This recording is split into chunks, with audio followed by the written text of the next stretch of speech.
Aloha and welcome back to the Salawag's Why It's Great Gut Reaction, where I watch things and react from the gut. Alright. Blast from the Past. That was an awesome flick. I watched this the other day. I had a really great time. Brendan Fraser and Alicia Silverstone. I think this is one of Brendan Fraser's early movies. I'm not really sure how far his career goes, if he was younger than this or whatever, but I really love this movie. I loved Alicia Silverstone from Clueless as a kid. That was a really great flick growing up, and of course as Batgirl and Batman and Robin. But I think of the movies I've seen her in, including The Lodge, which is more recent, I think it's The Lodge. I think this is my favorite. Of her young movies that I've seen, this is my favorite Alicia Silverstone performance. I thought it's such an honest movie. So essentially, my friend showed me this because we love the show Fallout. So I'm not familiar with the game Fallout, but I really loved the show on Amazon Prime from episode 1 to the end. I thought, really awesome premise. We have this society of people living in vaults, in fallout shelter vaults, where whole communities are living in these vaults. And not only that, there's a community on the surface of army people, and that's an entirely different community where they grow up from birth or from a young age. All they know is being part of this military service. And there's and then there's all the people in between who live on the surface who have been affected by the nuclear blast, the radiation. Everyone's got a sort of different reaction or a different thing going on. It's very much the Old West on the surface, whereas we're kind of in a retro future tech world in the fallout shelters. Ella Purnell is fantastic. The actor who plays Maximus is fantastic. They have a really... I love that. I think he's British too. The actor who plays Maximus kind of has this almost Mike Tyson kind of nerdy voice, a little bit, just a little bit of a nerdy voice. But he's got such great conviction, you know what I mean? He really believes in being a hero and being the best that he can be. And then at the same time, on Ella Purnell's side, she really believes in being a good citizen and a good person and always being fair to other people. And she just wants to spread that to everybody she meets. And it's such a weird future hippie meeting a future soldier, and they kind of have this romance going on. And Kyle MacLachlan is in this, and he was also in Blink Twice. Fantastic. Mr. Dune. Mr. Twin Peaks. I haven't seen Twin Peaks, but yeah, so anyway, Fallout. I loved Fallout. We both loved Fallout from beginning to end. The twist at the end was fantastic. But that being the inspiration, I'd never seen the movie, and my friend was like, hey, if you like Fallout, you probably like this. Blast from the Past. Starts off with this title sequence with this old music, and it's exactly like Fallout. All this build up to the fallout shelter information and the fears of nuclear war is so identical. But then we get this very sweet story of the nuclear family, a husband and wife and their young infant child, who the father is a brilliant engineer who has built this entire fallout shelter that's almost identical to their home on the surface, with stores of supplies that will last them up to 35 years for when the nuclear radiation is weak enough that they can walk on the surface. And you get this really nice story of how they make it work, and you see there are some parallels to living on regular life, living on the surface, where the wife kind of starts becoming an alcoholic. She's kind of tired of doing the same thing every day, and at the same time the father has no problem doing the same thing every day. In fact, he's kind of built this shelter more as everything he likes, which is part of the problem. And it's Christopher Walken and Sissy Spacek as the parents. But it's such a sweet story of them raising their son, and because they're from the 60s, it's a different educational system that they're using. So they teach their son sports, they teach their son different languages, all the different science and math and all this stuff. So he has a very well-rounded education. It's a really fascinating look at how things used to be. And not that everything was perfect back then, but just the fact that education used to include these things.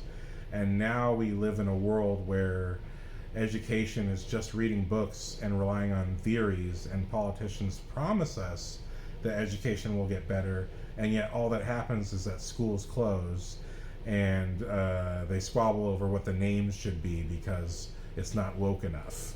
And it's just like, what the fuck has happened to society? And that exact thing is demonstrated through when we see this sort of parallel story of a mother and son.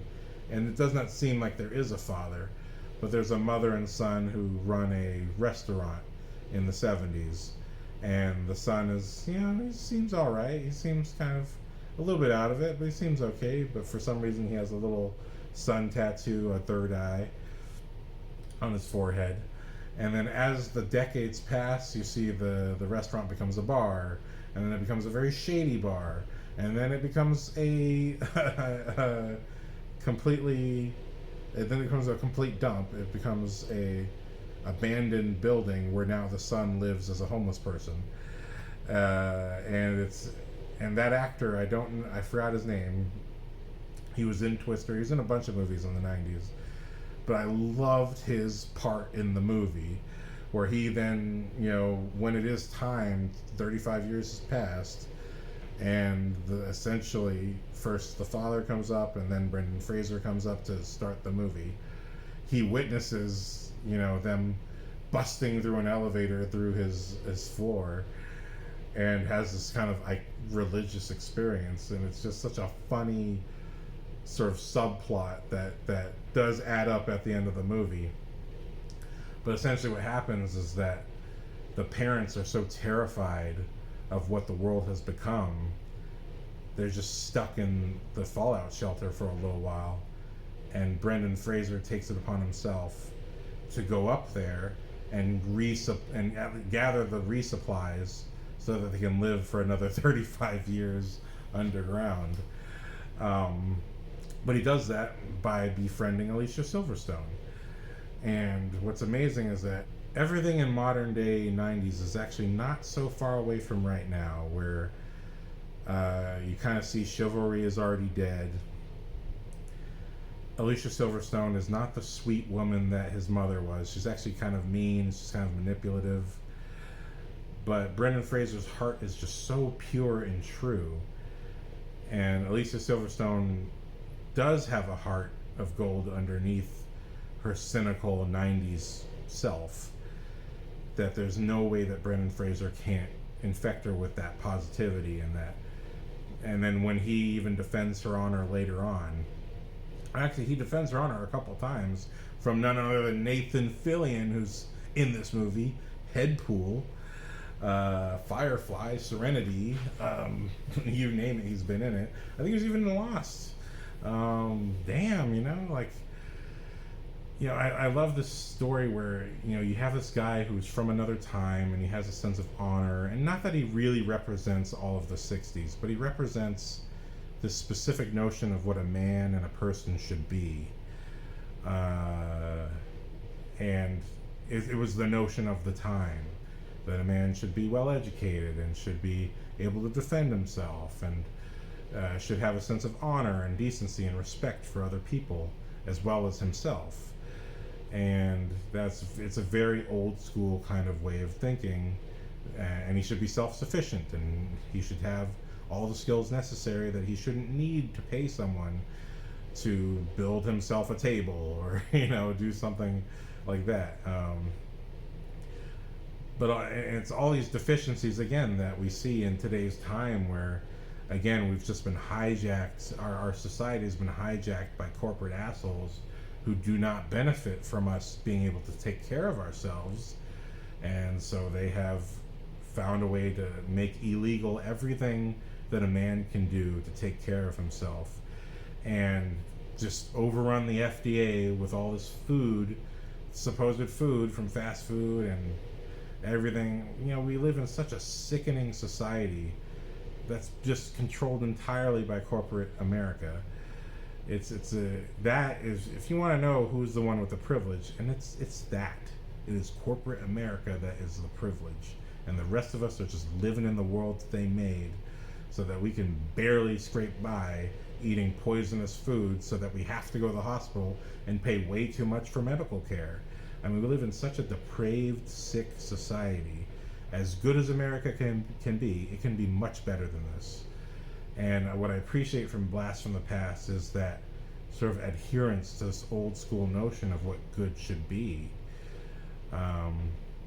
And not necessarily that the seeds of everything that we have weren't already existing at that time, but that simply the spirit of Christopher Walken as his dad, the spirit of what he felt made a good man and a good person.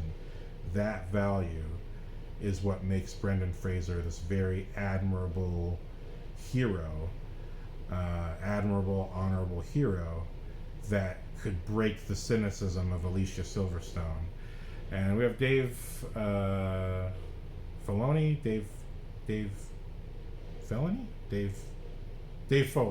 and we have Dave Foley playing the gay roommate of Alicia Silverstone. Nice to see him again.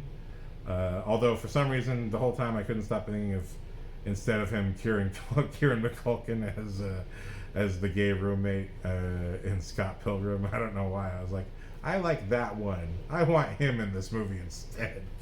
Sorry, Dave. Because it's just such the gay stereotype of the time. And I realize now it's like, man, I just, stereotypes are so annoying. They're so one-dimensional when you ask for them and actors have to deliver them. It's just like, oh my god, this is so old.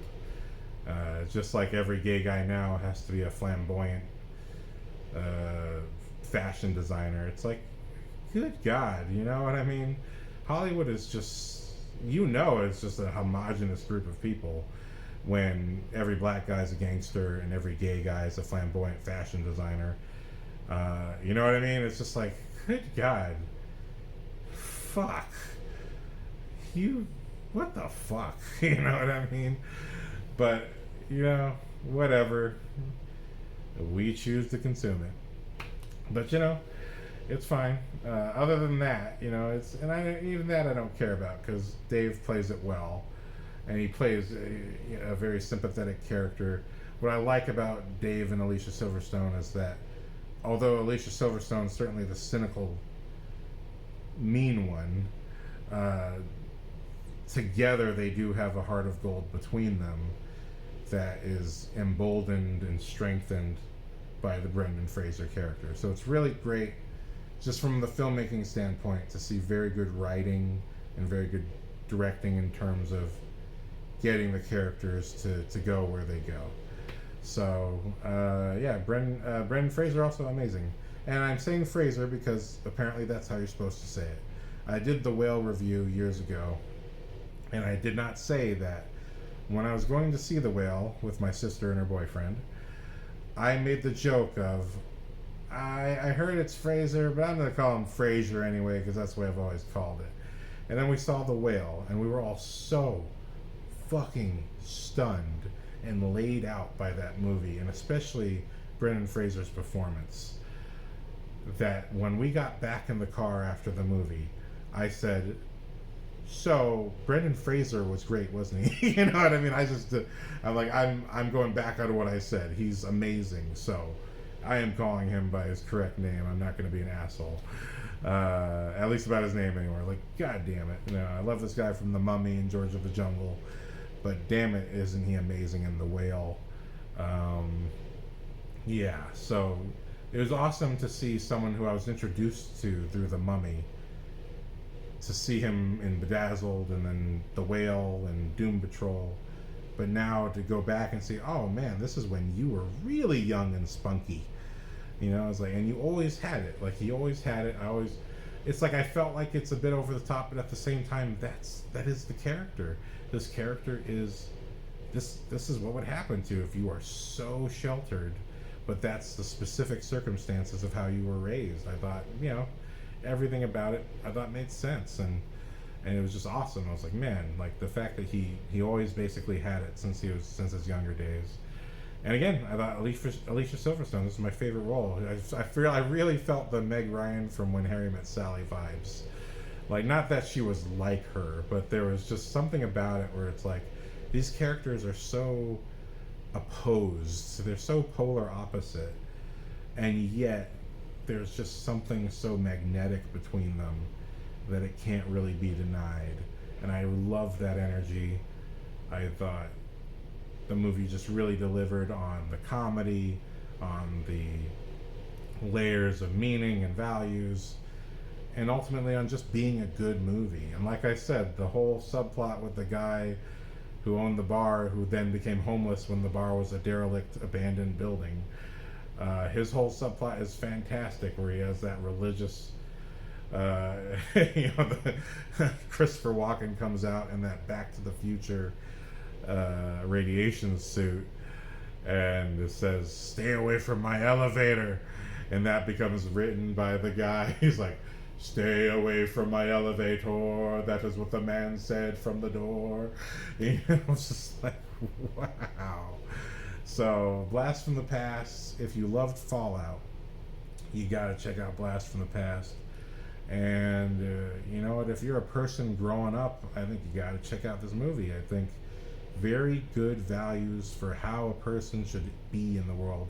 Not that you have to be some, really happy joy person, but just think of the values Brendan Fraser has. I think that to me is what we need in today's time. A little bit of compassion and a little bit of elbow grease go a long way in getting the whole of humanity where it needs to go. I think we're in such a bizarre time of people just constantly being, and I mean constantly being triggered, emotionally manipulated by your cell phone, hypnotized. What happened, the warnings of the television are now coming true with the cell phone, and it's a very depressing thing to think about. But I love that Blast from the Past is still so relevant.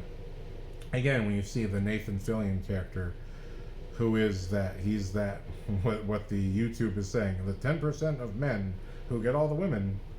I mean, the fit, athletic guy who's getting all the women, but he doesn't really care because he has all the options.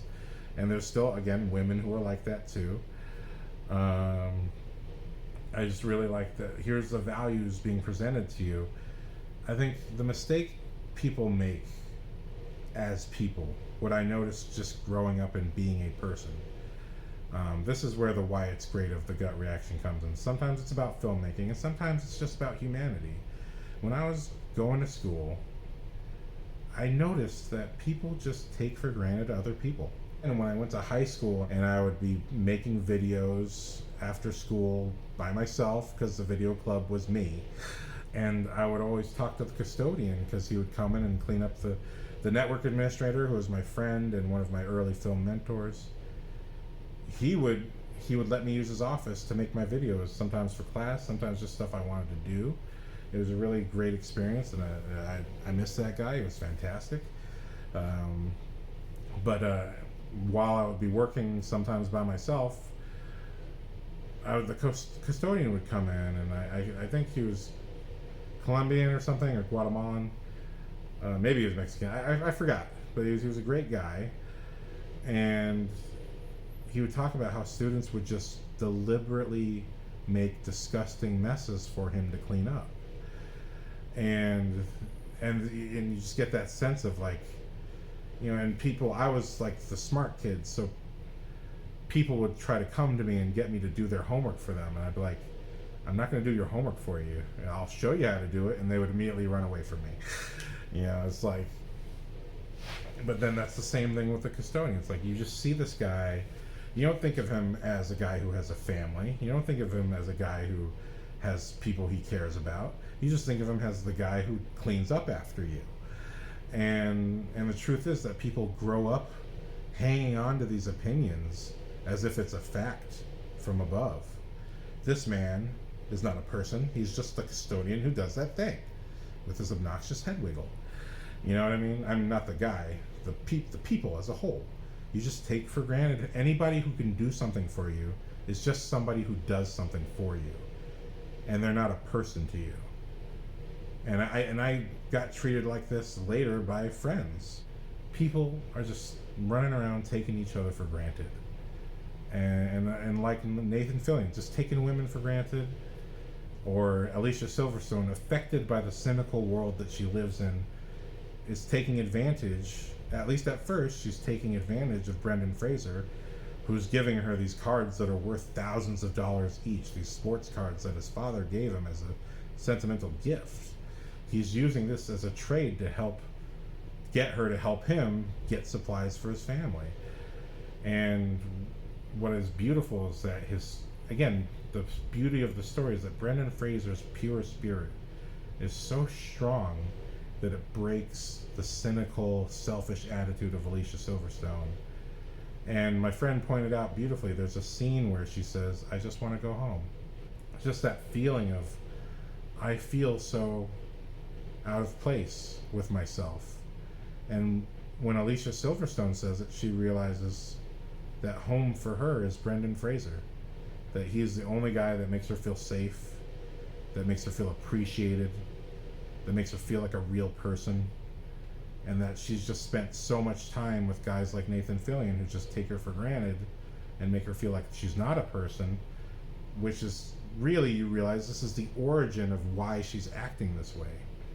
The beautiful thing about Brendan Fraser is he doesn't really care about himself. I mean, he cares enough to dress well and have self-respect and not be spoken to out of turn. But beyond that, he cares about his parents first. He cares about Alicia Silverstone, his friend who he's also in love with. He cares about her being safe and feeling safe first. And there's this wonderful line from Dave. Damn it, why do I keep losing your name, man? Like, I thought you were great when I watched you in TV and movies in the 90s. But there's a great line from Dave, the gay best friend, where he says, "Wow, Brendan Fraser called me a gentleman." And Alicia Silverstone said, "What's that?" And he goes, that he said that Brendan Fraser said that a gentleman is a man who just tries to make everyone around him comfortable. And it's a really nice moment where she kind of comes to the revelation herself that, wow, you know what? I have always felt comfortable around him. And, you know, and she's realizing the values that actually matter to her as a person. And only that pure spirit can break her cynicism and bring her around. So it's such a very nice character arc. And I realize I've sort of tangented and spoiled this movie without saying I was going to spoil it. But that's just, fuck it. It's a 90s movie. It's 30 years old. And that's how this came out. So I'm sorry. But I just think that I just love that. I love that we need this in today's time. People need to stop taking each other for granted. Coming to America, Prince Akeem was such a formative character for me, where it's like, although I'm not a perfect person, and I've certainly gone the wrong way a number of times and rubbed many people the wrong way, always my North Star for how to be as a person was Prince Akeem, and how he had such honor and such self-respect, and also he looked out for his woman, or the woman that he wanted. He looked at, and he was a gentleman. And even though he was a prince, even though he had all the spoils the world could offer, he still had the humility and the joy of being able to work a menial job, or being willing to protect people that are around him, and to give it all up for the woman that he cares about. I think that there's such honor, and there's such, to me, my first blast from the past is Coming to America, where a very good human being shows up in a very dark and cynical world and makes it better because he is a good person. Yeah, I hope that you can understand that movies are another thing people just take for granted.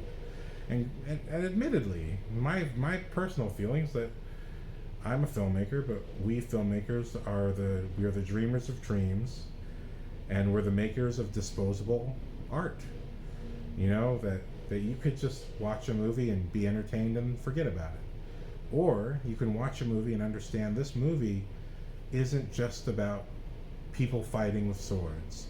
It's not just about time travel. It's not just about, you know, the obvious thing that it appears to be about. But a real movie is made with a hidden meaning, and it may not be so hidden. But it's, you know, when you look at Back to the Future, the meaning of the story is hidden in the character arc. And that's the problem with current writers. They think they have to dictate what that meaning is, like some boring teacher. No, the meaning of the story is hidden in the character arc. So if Brendan Fraser breaks the cynicism and teaches Alicia Silverstone to value parents, to say the value, that the very end lines of this movie, spoiler alert, you know, he's trying to take care of his parents the whole time, and he says, you know, they took care of me as a child so that I can take care of them as an adult. I believe there's a spark of that good quality in every person, or at least most people. Some people just can't help them, but I think most people, there's some part of that spark, some part of that desire. I've seen it plenty of times. People who started out good and became bad, then went back to being good again. I've seen plenty of times. It's not everybody, but I think there are a lot more than anyone is willing to accept. So go watch Blast from the Past, and don't take people for granted. It's just not good. It's not good for you, and it's not good for the rest of us. And at the end of the day, how do you want to go out of this world? Do you want to go out knowing that all you did was take people for granted? Or do you want to go out maybe having a couple of nice friends, maybe having a couple of nice experiences, knowing that you did what good you could and you didn't just use up everything around you? That's what I got to say. Blast from the Past is a great movie. Go check it out. Sorry for spoiling it. That's what it made me feel as I was watching it. Aloha.